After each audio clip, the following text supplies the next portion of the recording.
तो आज नित्य नियम का सरलार्थ हमारा सब्जेक्ट है, हमारा विषय है। ये पार्ट 1 है।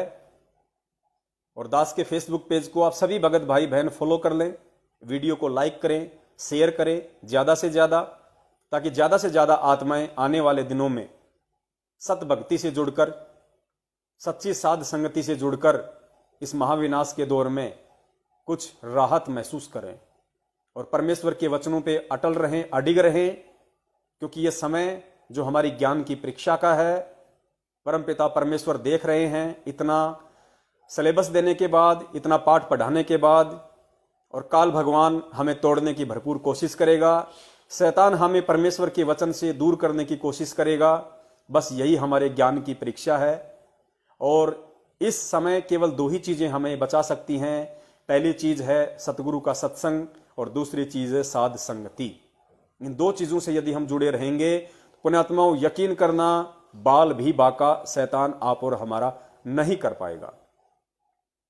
क्योंकि परमेश्वर की वाणी है कि जब तक हंसा हमरी आना, काल लगे ना तेरा बाना।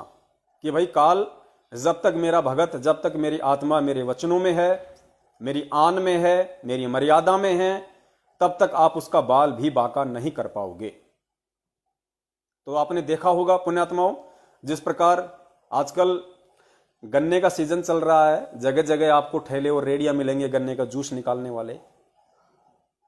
और जब वो गन्ने का जूस निकालता है तो उस गन्ने को बार बार कितना तोड़ मरोड़ के उस मशीन के अंदर से निकालता है, और एंड में उसको उस समय फेंकता है उस कचरे को, जबकि उसमें एक रस का टपका भी निकालना मुश्किल होता है। वो जब उस कचरे को नीचे डाल देता है तो चींटियों के लायक भी नहीं रहता, उसमें रस का एक टपका भी नहीं होता, क्योंकि उसे उस गन्ने की महत्वता का पता है, उसने पैसे देके खरीदा है। तो पुण्यात्माओं ठीक इसी प्रकार, चाहे हमें 1 साल लग जाए, चाहे हमें 6 महीने लगें, हमने नित्य नियम की जो ये पुस्तक है, हमने उस गन्ने की रस की तरह परमेश्वर ने इसमें जो अपने अनमोल वचन डाल रखे हैं, हमने एक एक वचन को उतनी गहराई से समझना है। परमेश्वर के एक एक वचन का हमने निष्कर्ष निकाल के, सार निकाल के, जूस निकाल के हमने निगल जाना है, हमने पीना है। तभी ये परमेश्वर के वचन हम पे सही तरीके से लागू होंगे, और तभी ये वचन परमेश्वर के सही तरीके से आप और हम आत्माओं के ऊपर असर करेंगे। अब जो ये जिल्द आप देख रहे हैं सबसे ऊपर ही ऊपर का, मैं परमेश्वर से प्रार्थना करूंगा मालिक से कि हे परमात्मा आप दया करना, आज का वीडियो कम से कम यदि इसके ऊपर भी बन जाए तो बहुत बड़ी बात है। सोचिए पुण्यात्माओं, अंदर जैसे कोई भी पैकिंग होती है, कोई भी डब्बा होता है, हम मार्केट से कोई चीज लाते हैं तो डब्बा तो खाली जानकारी होती है, उसके ऊपर जो वर्ड होते हैं, उसका रेट लिखा होता है, उसमें क्या सामान है उसका नाम लिखा होता है, उस सामान को यूज करने के लिए क्या क्या प्रिकॉशंस, क्या क्या सावधानियां बरतनी है वो लिखा होता है, वो सामान किस कंपनी का है वो लिखा होता है, जबकि असली माल तो डब्बे के अंदर होता है। तो इसी प्रकार ये जो जिल्द है ऊपर ही ऊपर का, इस पवित्र पुस्तक को खोलने से पहले इसका जो ये कवर है, कवर के ऊपर जो जानकारी लिखी हुई है, अगर आज परमात्मा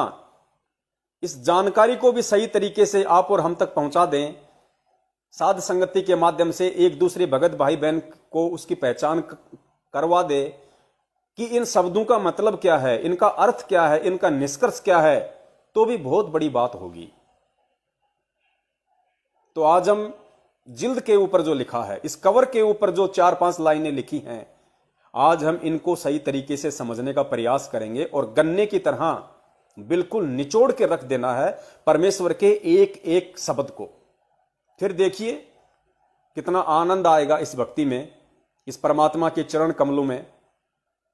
जहां एक तरफ लोग डरे हुए हैं, सहमे हुए हैं, रो रहे हैं, तड़प रहे हैं, और दूसरी तरफ परमेश्वर के बच्चे जिनको 0% भी भय किसी महामारी को नहीं है। तो चलिए परमपिता परमेश्वर सतगुरु रामपाल जी महाराज जी के आशीर्वाद से आज हम परमेश्वर के वचनों को पढ़ना शुरू करते हैं। उन्हीं के आशीर्वाद से उन्हीं की सत प्रेरणा से हम इसे जानने का प्रयास करते हैं और निवेदन करते हैं, परमेश्वर को दंडवत प्रणाम करते हैं कि हे परमपिता परमेश्वर, हे अल्लाहु अकबर, हे अल्लाह ताला कबीर परमेश्वर, मेरे पूज्य गुरुदेव सतगुरु रामपाल जी महाराज, आप हम सभी आत्माओं के ऊपर दया करें, अपना रहम बनाए रखें, अपनी कृपा बनाए रखें, अपनी दृष्टि बनाए रखें और आपके सत आशीर्वाद से, आपकी सत प्रेरणा से आज आपने साध संगति के माध्यम से नित्य नियम के सरलार्थ के विषय में उसकी जानकारी को अच्छे से समझने और समझाने के लिए जो हम तुच्छ 2 कौड़ी के जीवों को निमित्त बनाया है, उसमें आपके आशीर्वाद से हम सफल हों। हम आपके प्रत्येक वचन को गहराई से समझें और आपके प्रत्येक वचन पर हम आजीवन चलने का पूरा पूरा हम प्रयास करें। आप हमें इतना आशीर्वाद दीजिए, हम पे इतनी दया बख्शिए। परमेश्वर, आप ही सारी सृष्टि के सृष्टा हैं, आप ही इस सृष्टि के रचनहार हैं। आपके सिवा अन्य कोई परमेश्वर इस पृथ्वी पे मौजूद नहीं है। आप ही वो अल्लाह ताला हैं, आप ही हो अल्लाहु कबीर हैं, जो समय समय पे आकर काल भगवान के द्वारा जो भिन्न भिन्न धर्म संप्रदाय जाति चला दिए हैं, उनमें फंसी हुई आत्माओं को समझाते हैं, अपने तत्व ज्ञान का प्रचार करते हैं। तो परमेश्वर, आप हम सभी सत्सेवकों पे, अपने सभी बच्चों पे दया कीजिए, मेहर कीजिए, ताकि हम आजीवन आपके वचनों पे दृढ़ होकर, अटल होकर जमे रहें, टिके रहें। सत साहेब। मस्तक लाग रही मारे गुरु चरणा